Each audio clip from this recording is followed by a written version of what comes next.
Cette histoire du Rwanda doit finir. Il n'y a pas que eux en Afrique centrale. Il n'y a pas que les Rwandais qui doivent venir nous parler dans l'impolitesse et l'imbécilité et la médiocrité et les esprits criminels. Nous ne voulons plus ça. Nous disons niet et je le dis ouvertement, on ne veut plus cette histoire-là. Oh non, un gouvernement qui vient, il faut qu'il y ait un Mouniamling dedans. Cette histoire-là, il faut que ça termine maintenant. Parce que de toute façon, nous aurons un gouvernement de 14-15 personnes. Si tous les Congolais ne seront pas dans ce gouvernement-là, on prendra seulement la qualité.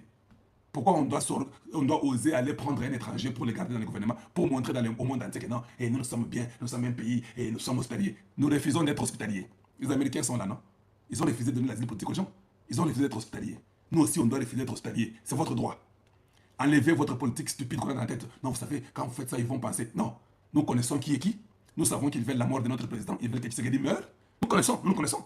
Il n'y a pas, vous faites la politique de cache-cache quand vous ne vous connaissez pas. Quand vous vous connaissez, et comme Kaka, 5 ans face à face. Ils nous ont montré leurs couleurs.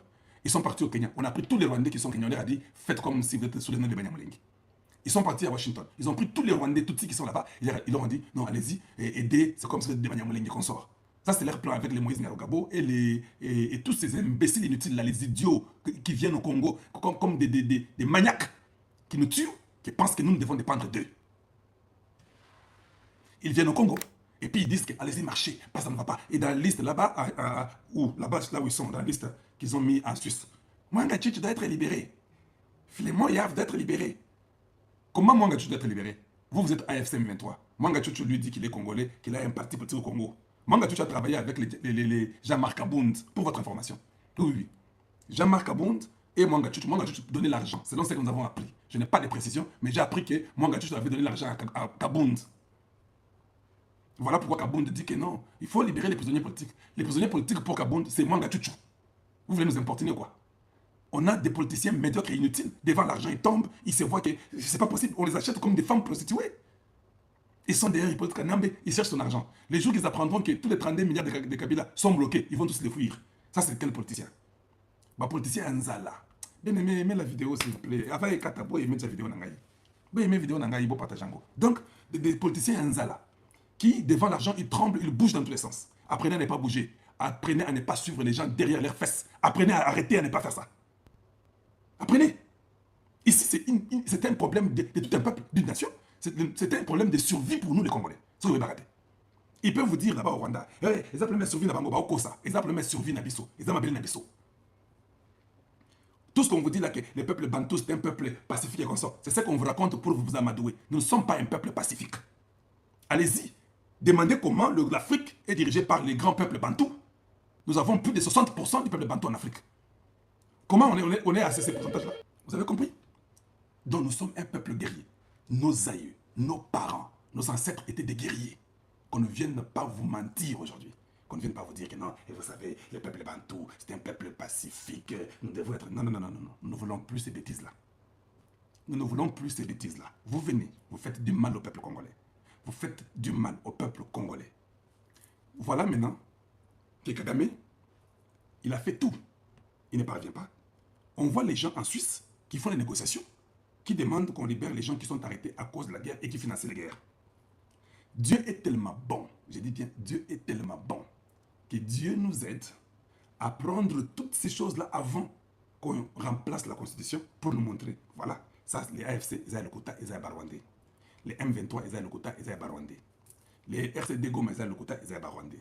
Les CNDP, ils ont le quota, ils ont Barwandé. Kadeko, ils ont le quota, ils ont Barwandé, ils ont Ougandais. AFDL Nalou, ils ont le quota, ils ont Barwandé, ils ont Ougandais.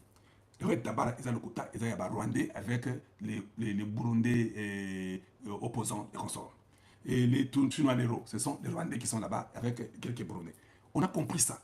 Et vous savez, Dieu est mystérieux, Dieu est magique. C'est-à-dire que Dieu dit, pour le Congo, je vais exposer tous les plans de cet outil du régime Kagame, qu'ils vont être cuits et coincés, et qu'ils ne pourront plus s'en sortir devant ces peuples congolais. Papa, il faut coincer Tshisekedi, il faut coincer Tshisekedi. Ils ont commencé à écrire en 2019 avec les Bertrand Bisimwa. Les Bertrand Bisimwa sont des Rwandais. Les parents des Bertrand Bisimwa sont des Rwandais qui sont venus être comme transplantés, vivre dans les Sud Kivu. Ce sont des Rwandais, ils ne sont pas des Congolais. Ce sont des enfants des réfugiés, lui-même les dit. Ils viennent, ils commencent à écrire. Nous avons un problème. Nous voulons que tu puisses nous aider. Nous sommes un peuple, nous avons un problème de refuge. Un pays est indépendant. On n'oblige pas un pays de dire que tu dois nous donner la terre ou tu dois nous donner la nationalité. Ça n'existe pas. Il n'y a qu'au Congo que les mêmes Tutsis là ont fait les mêmes bêtises avec Mobutu. Pour qu'on fasse qu'à Mobutu, Pesta Bisso place à Rwanda, Pesta Bisso Mabele. Mobutu a fait ça. Il revient avec Tshisekedi. Pesta Bisso Mabele, Pesta Bisso Rwanda, Toboyi. Je dis bien Toboyi. On ne va plus faire ça. On ne va plus vous donner l'endroit. Vous êtes très mauvais, vous êtes très sceptiques. Vous êtes les gens qui créaient les malheurs aux autres. Il y a eu 20 millions de morts. Je ne vois pas pourquoi nous allons avoir une immigration qui sera légère. Nous devons avoir l'immigration la plus forte dans le monde. Je vais vous dire une chose. J'étais en train de travailler sur l'immigration, pour votre information. Oui, je travaille sur l'immigration. Vous connaissez l'immigration la plus forte au monde? C'est l'immigration d'Israël. J'ai travaillé. Vous connaissez l'immigration la plus forte au monde? C'est l'immigration du Japon. C'est l'immigration chinoise. C'est l'immigration de tous ces pays arabes là. Des immigration, il y a Osakanate. Tu peux être des Émirats Arabes Unis pour oser la nationalité, il y a Qatar. Ah, papa. Tu peux être du Yémen pour avoir seulement la nationalité de c'est pas même c'est pas des Arabie Saoudite. Hey. Tu peux être des, je ne sais pas, du Qatar. Pour oser la nationalité, il y a Koweït. Koweït ou il y a Tambo. Il n'y a qu'au Congo démocratique, où on pense que c'est un dépotoir, où on vient, on jette tout le monde dedans, où on ne veut même pas que tout le monde ait un recensement. Il y a quelqu'un qui est venu à l'Assemblée du Congo, il n'y a même pas un mois et demi. Il a parlé, c'est un mois et demi, je crois, un mois et demi. Non, c'est presque 2 mois maintenant. Il s'appelle Diane Keïta. Il est venu, on l'a fait passer à l'Assemblée pour qu'il puisse parler que vous devez faire le recensement. Papa, ce qui te sali recensement, tu dis mon teka. Ce qui te sali recensement, tu dis mon teka logique. Vous devez vous réveiller, vous peuple congolais. Le recensement, pour votre information, je vous dis une chose. J'étais en train de travailler sur ça. Le recensement dépasse les élections. Le recensement dépasse l'immigration. Je répète ça, madame. Je suis votre frère Kalonjo Mulumba. Je ne suis jamais venu vous mentir ou quoi que ce soit pour me faire valoir. Je ne viens que vous dire la vérité sur ce que je fais. Le recensement dépasse les élections d'une nation. Au Congo, on vient nous dire les élections arrivent en 2028 et il reste 2 ans et demi après l'élection nationale. Bouzo Banabiso. D'ailleurs, les élections, ce n'est pas ce que vous croyez. Les élections n'est pas ce que vous croyez. Le recensement, c'est ce que tous les Congolais qui ont peur qu'on puisse prendre leur terre, ce sont ces Congolais qui devaient dire de gré ou de force, nous devons faire le recensement, nous devons demander à Tshisekedi. Azwambongo ya élection, nous sommes tout être un recensement. Vous me donnerez raison. Je suis votre frère. Vous me donnerez raison. Je suis votre frère et vous me donnerez raison.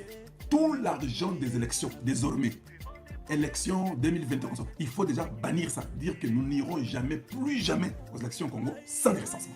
Ça commence par là. Qu'on sache d'abord, Nanda Kotolingi, toutes les élections. Qui est qui?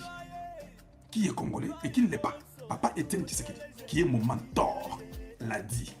Il a dit, hein, on ne peut pas aller aux élections sans un recensement vrai de savoir qui est qui. Toi, tu es intelligent pour Etienne Tshisekedi. Si tu ne veux pas me croire, moi, parce que je suis Kalonjo Mulumba, si tu ne veux pas me croire parce que je suis radical. Au Congo, aujourd'hui, on peut dire après Tshisekedi, Etienne, c'est moi. Dans les radicalismes au Congo. Vous pouvez aller vérifier partout. Hein. Oui, bon, Lumumba est venu avant, il était trop radical. Après Lumumba, c'est Etienne Tshisekedi, très radical. Après Tshisekedi, Etienne, c'est Kalonjo Mulumba. Il n'y a pas quelqu'un qui est radical au Congo, le Rolangaï. Et vous le savez, vous tous. Je dis bien, vous le savez, vous tous. Donc, comme nous sommes là, nous devons dire que nous ne voulons plus, donc nous avons l'élection, voilà, surtout nombre d'habitants, qui est qui, combien de gens nous avons, et nous devons faire un recensement qu'on sache chaque tribu a combien de personnes. Dans les recensements là, on va faire le dénombrement. J'ai travaillé sur ça. On doit faire le dénombrement. De savoir que les 450 tribus Les Balendu sont autant au Congo démocratique. Les Mongo sont autant au Congo démocratique. Les Batete sont autant. Les Balouba, je sais pas, tel qui sont autant. Les Bachoko, les Baslampassou, les Babinji, les Bakete, je sais pas, les Tetela, les Basongue, c'est comme ça, les Bayaka, les Ngwaka, tout le monde, les Babembe, les Babemba. On doit savoir. C'est ça même avoir une nation. Et chaque fois que les gens naissent, dans les hôpitaux, il y a un système incorporé. On sait que cet enfant est né d'un papa Mbembe et d'un papa Mungala. On sait ça. Et dès la naissance, on sait que leurs parents sont des Congolais de sang. Il y a un papier et un numéro qui est donné à la naissance de l'enfant, que celui-ci. Ses parents sont d'ici.